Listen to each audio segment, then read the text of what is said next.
오늘은 창세기 39장의 말씀을 살펴보겠습니다. 창세기 39장 1절로 23절의 말씀을 같이 읽겠습니다. 요셉이 이끌려 애굽에 내려가매 바로의 신하 친위대장 애굽 사람 보디발이 그를 그리로 데려간 이스마엘 사람의 손에서 요셉을 산이라. 여호와께서 요셉과 함께 하심으로 그가 형통한 자가 되어 그의 주인 애굽 사람의 집에 있으니 그의 주인이 여호와께서 그와 함께 하심을 보며 또 여호와께서 그의 범사에 형통하게 하심을 보았더라.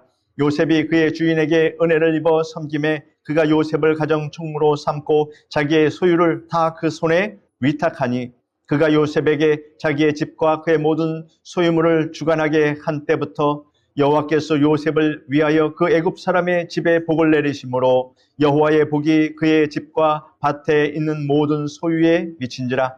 주인이 그의 소유를 다 요셉의 손에 위탁하고 자기가 먹는 음식 외에는 간섭하지 아니하였더라.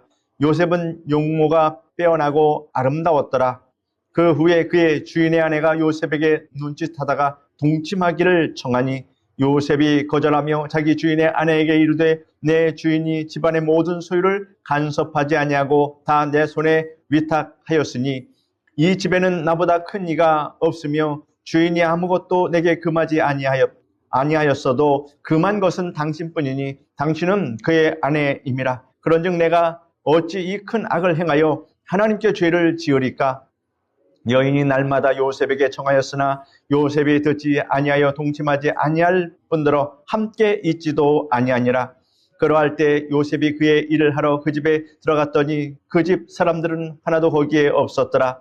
그 여인이 그의 옷을 잡고 이르되 나와 동침하자. 그러나 요셉이 자기의 옷을 그 여인의 손에 버려두고 밖으로 나아가매 그 여인이 요셉이 그의 옷을 자기 손에 버려두고 도망하여 나감을 보고 그 여인의 집을 사람들을 불러서 그들에게 이르되 보라, 주인이 히브리 사람을 우리에게 데려다가 우리를 희롱하게 하는도다. 그가 나와 동침하고자 내게로 들어오므로 내가 크게 소리 질렀더니 그가 나의 소리 질러 부름을 듣고 그의 옷을 내게 버려두고 도망하여 나갔느니라 하고 그의 옷을 곁에 두고 자기 주인이 집으로 돌아오기를 기다려 이 말로 그에게 말하여 이르되 당신이 우리에게 데려온 히브리 종이 나를 희롱하려고 내게로 들어왔으므로 내가 소리질러 불렀더니 그가 그의 옷을 내버려두고 밖으로 도망하여 나갔나이다. 그의 주인이 자기 아내가 자기에게 이르기를 당신의 종이 내게 이같이 하였다 하는 말을 듣고 심히 노한지라. 이에 요셉의 주인이 그를 잡아 옥에 가더니 그 옥은 왕의 죄수를 가두는 곳이었더라. 요셉이 옥에 갇혔으나 여호와께서 요셉과 함께 하시고 그에게 인자를 더하사 간수장에게 은혜를 받게 하시매 간수장이 옥중 죄수를 다 요셉의 손에 맡김으로 그 재반 사물을 요셉이 처리하고 간수장은 그의 손에 맡긴 것을 무엇이든지 살펴보지 아니하였으니 이는 여호와께서 요셉과 함께 하심이라. 여호와께서 그를 범사에 형통하게 하셨더라. 아멘. 창세기 38장은 유다의 수치스러운 역사, 곧 불륜의 기록입니다. 반면에 오늘 읽은 창세기 39장은 요셉의 자랑스러운 역사, 곧 불륜의 유혹에 대한 신앙의 승리를 기록한 내용입니다. 본장은 창세기 37장에 이어지는 내용입니다. 형들에게 미움을 받아 애굽에 팔린 요셉이 애굽의 시위대장 보디발의 종으로 팔려온 후 많은 시련을 겪었습니다. 그러나 그 모든 시련을 믿음으로 꿋꿋하게 이겨냈던 승리의 사실이 오늘 언급되고 있습니다. 동시에 본장은 유혹을 이기고 시험을 인내하여 낸 그리스도의 궁극적인 생애의 사역을 예표하고 있습니다. 요셉의 이야기를 통해서 예수 그리스도의 이야기도 예표를 해주고 있다.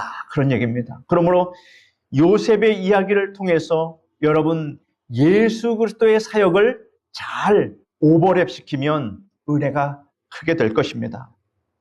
먼저 이스마엘 사람에게 팔린 요셉은 애굽에 내려가서 다시 바로의 시위대장 보디발에게 노예로 팔렸습니다. 노예는 아무 주권도 없습니다. 하나의 물건처럼 취급하는 그러한 아주 천민으로 전락했습니다. 야곱의 가장 사랑받는 아들에서 이제는 가장 천대받는 그런 노예로 팔렸으니 예수 그리스도께서 하나님 보좌 우편에서 내려와서 인간의 낮은 몸을 입은 것과 같은 의미가 됩니다.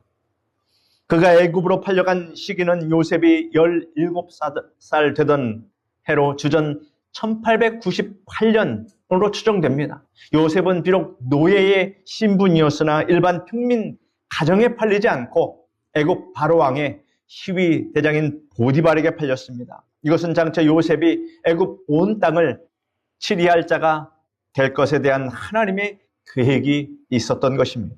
예수님께서 가룟 유다에게 은 30에 팔려 가고 십자가의 고난과 부활을 통해서 온 인류의 구세주가 되시고 만왕의 왕이 되신 하나님의 계획을 오늘 요셉의 이야기를 통해서 우리가 약 1900년 전에 이렇게 하나님께서 예고를 하고 계시다라고 하는 것을 우리가 발견할 수 있습니다.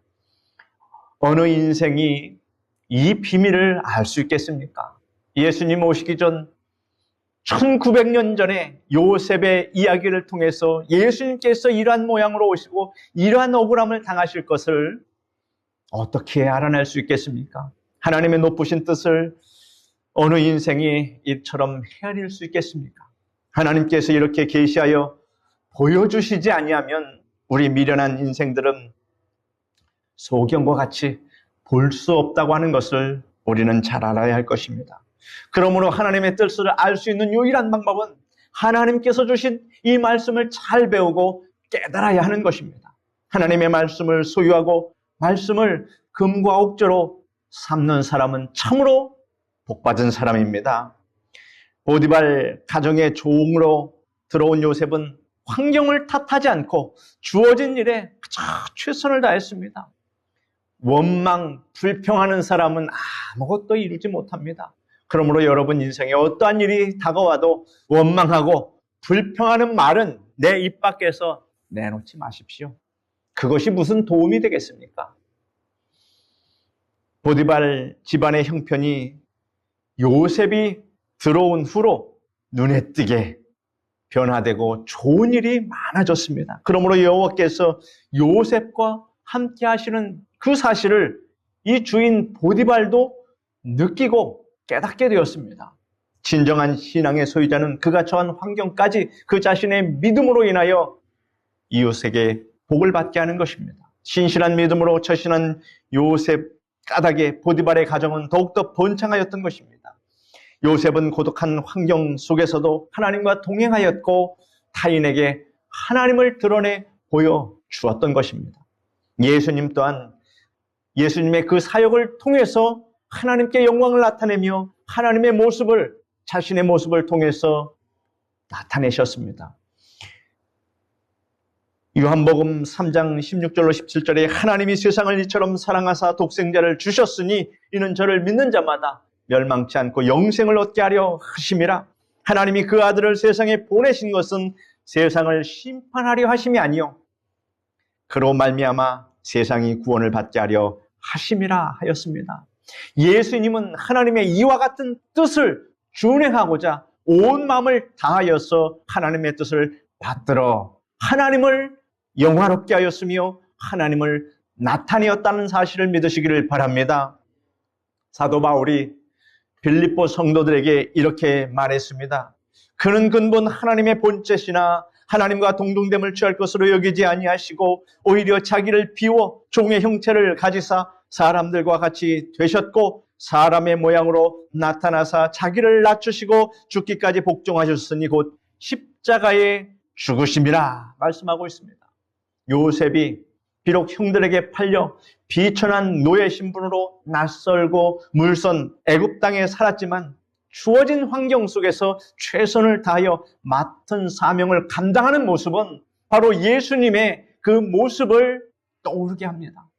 베들레헴 마을 구유에서 낮은 몸으로 세상에 오셔서 헐벗고 굶주리고 병들어 고통하는 자들을 위해서 밤낮 없이 병을 고쳐주시고 생명의 말씀으로 영의 양식을 먹이시는 주님의 그 모습 속에서 우리는 요셉의 모습을 발견할 수 있는 것입니다. 보디발은 요셉의 착한 행실과 최선을 다하는 모습을 눈여겨보고 그를 전적으로 신임하게 되었습니다. 그리하여 보디발은 요셉을 가정의 모든 일을 돌보는 가정 총무로 삼았습니다. 이처럼 요셉은 아무 권한도 없는 비천한 노예 신분이었으나 자신에게 맡겨진 일에 최선을 다했기에 결국 노예에서 시위대장의 가정 총무가 되는 그러한 축복을 받았습니다. 요셉은 그 용모가 준수하고 아름다웠습니다. 하나님의 배려로 준수한 외모를 지닌 그는 그 화려함으로 인하여 유혹의 기회가 더 많고 시험받을 가능성이 더 커졌습니다. 준수한 요셉의 용모는 후에 큰 환난의 원인이 되기도 했습니다. 요셉의 용모가 준수하고 아담한 까닭에 음욕이 넘치는 여인이었던 보디발의 아내는 요셉에게 눈짓하다가 동침할 것을 강청하였습니다. 그녀는 과감하고 부끄러움이 없었습니다. 그녀의 유혹은 번번이 거절당했지만 죄의 본성이란 집요한 것이어서 요셉을 향한 음녀의 유혹은 매우 집요하게 이루어졌습니다. 예수님은 40일 금식 후에 마귀로부터 3가지 시험을 받으셨습니다. 첫 번째 시험이 무엇입니까? 돌을 떡으로 만들라는 그런 시험이었습니다. 40일을 금식하였으니 얼마나 육신적으로 배가 고팠겠습니까? 그런 예수님께 이러한 유혹을 내렸을 때에 예수께서 대답하여 이르시되 기록되었으되 사람이 떡으로만 살 것이 아니요 하나님의 입으로 나오는 모든 말씀으로 살 것이니라. 이렇게 마귀의 유혹을 물리쳤습니다. 또 성전 꼭대기에서 뛰어내리라는 시험을 받았을 때 예수께서 이르시되 또 기록되었으되 주 너의 하나님을 시험하지 말라 하였느니라 하면서 유혹을 물리쳤습니다. 세 번째는 세상의 모든 영광을 보여주며 경배하라는 시험을 받았을 때에 예수님께서 어떻게 하셨습니까? 예수께서 말씀하시되 사탄아 물러가라 기록되었으되 주 너의 하나님께 경배하고 다만 그를 섬기라.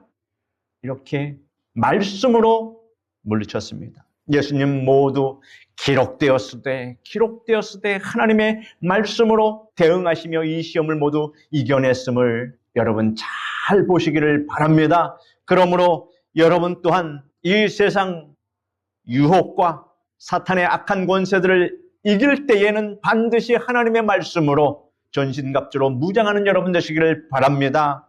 예수님께서 모든 시험을 물리치신 모습 속에서 요셉의 모습을 발견할 수 있습니다.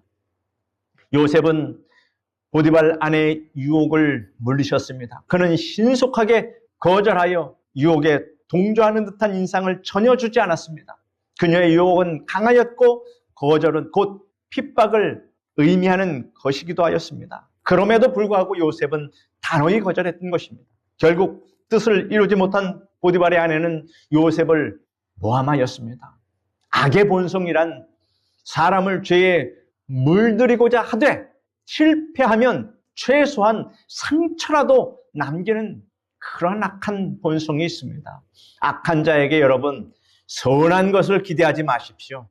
우리나라의 지금 돌아가는 형편에서 혹시라도 이런 생각하지 마십시오. 악한 자는 끝까지 악을 행할 것입니다. 그러므로 이 나라의 환난은 우리가 앞으로 어떻게 될지 예측하기가 어렵습니다. 참으로 하나님이 불쌍히 여겨주시고 자비와 은혜를 베풀어 주시지 아니하면 우리나라의 미래는 없습니다. 거절당한 보디발의 아내는 복수심에 불탔고 요셉을 죽일 결심까지 하였습니다. 악한 자는 회개하는 법이 없습니다. 사탄은 결코 회개하는 것이 불가능하다 하는 것입니다. 그녀는 먼저 집안 사람들에게 알리고 나서 남편 보디발에게 요셉이 자기를 겁탈하려고 했다고 모함하였습니다. 아내의 말을 듣고 남편 보디발은 크게 분노하였습니다. 예수님 또한 신성 모독으로 모함을 받고 돈으로 매수된 유대인들에게 선전선동으로 고난을 겪어야만 했다라고 하는 사실입니다. 보디발은 자기 아내의 거짓된 말을 그대로 믿었습니다. 그래서 그 사건에 대한 진상조사나 신문도 없이 요셉을 죄인으로 취급하여 옥에 가두어 버렸습니다. 요셉이 갇힌 그 감옥은 왕의 중죄인, 즉 국가적인 죄수를, 반역자를 가두는 그런 옥이었습니다. 예수님 또한 불법적인 한밤중의 체포와 한밤중의 신문, 다 불법적인 것입니다. 예수님께 어떠한 죄의 진상도 밝히지 못한 상태에서 그저 선전선동으로 사람들을 현혹해서 죄 없이 가장 흉악범이 받는 그런 십자가형을 받았다라고 하는 사실입니다. 하나님은 부당하게 억압받는 자, 의로운 자에게 있어서는 힘 있는 후견자가 되어 주십니다. 그래서 요셉은 억울하게 누명을 쓰고 감옥에 갇히는 고난을 받았으나 하나님께서 하나님께 원망이나 불평 같은 것을 하지 않았습니다. 이러한 요셉에게 하나님은 함께 하시고 전옥에게 은혜를 받게 하셨습니다. 그리하여 전옥의 옥중 죄수를 다 요셉의 손에 맡기게 되었습니다. 하나님이 함께 하시면 막을 자가 없음을 여러분 믿으시길 바랍니다. 우리나라의 운명 또한 하나님께서 도와주시면 모든 것이 다 지나간 옛 이야기가 됩니다. 그러므로 우리 그리스도인들이 얼마나 정신을 바짝 차리고 나라를 위하여 하나님께 간절히 기도하느냐에 따라서 이 나라의 운명이 결정됨을 아시기를 바랍니다. 악한 자들은 계속해서 악한 짓을 할 것입니다. 그러나 하나님께서 불의한 자를 심판하시고 이 나라를 안정되게 하여 주십니다. 예수님은 십자가를 지실 때 하나님께 이렇게 기도하셨습니다. 이르시되 아바 아버지여, 아버지께는 모든 것이 가능하오니 이 잔을 내게서 옮기시옵소서. 그러나 나의 원대로 마옵시고 아버지의 원대로 하옵소서 하였습니다. 결코 십자가의 고난 앞에서 하나님을 원망하지 않으시고 최선을 다해서 십자가를 지셨습니다. 빌립보서 2장 9절로 11절에 이러므로 하나님이 그를 지극히 높여 모든 이름 위에 뛰어난 이름을 주사 하늘에 있는 자들과 땅에 있는 자들과 땅 아래에 있는 자들로 모든 무릎을 예수의 이름에 꿇게 하시고 모든 입으로 예수 그리스도를 주라 시인하여 하나님 아버지께 영광을 돌리게 하셨느니라 하였습니다. 하나님께서 높이시면 낮출 자가 없음을 믿으시기를 바랍니다. 이 땅에 의로운 자가 반드시 있습니다. 하나님께서 그를 높이시고 이 나라를 지켜주십니다. 우리 사랑하는 성도 여러분, 우리는 요셉의 삶을 통해서 우리가 어떻게 살아야 할 것인가를 깨닫게 됩니다. 요셉은 언제 어디서나 무엇을 하든지 하나님과 동행하는 삶을 살았습니다. 이러한 그가 하나님이 함께 하시고 형통의 복을 받았다는 것은 너무나도 당연한 것입니다. 하나님이 함께하여 주시면 형통하게 되는 줄 믿으시길 바랍니다. 그러므로 우리도 요셉과 같이 하나님과 동행하여 가족과 이웃에게 그리스도의 향기를 드러내며 하나님께 영광을 돌리는 그러한 성도가 되시기를 간절히 축원드립니다. 기도하겠습니다. 거룩하신 하나님, 요셉의 이야기를 통해서 우리는 예수 그리스도의 모습을 봅니다. 이 땅의 불의한 자를 하나님께서 다 보고 계시며 하나님의 심판대 위에 세워주심을 믿습니다. 우리가 기도할 때 하나님 악을 물리쳐 주시옵시고 하나님 심판하여 주셔서 이 땅에 하나님이 기뻐하시는 자들로 우리 대한민국을 이끌어 주옵소서. 그러므로 우리는 원망 불평하는 것이 아니라 하나님이 함께 하시고 도와주시면 우리가 반드시 승리하게 됨을 믿고 기도하는 자가 되게 하여 주시옵시고 하나님의 구원의 손길을 간절히 갈구하게 하여 주옵소서. 예수님의 이름으로 기도드립니다. 아멘.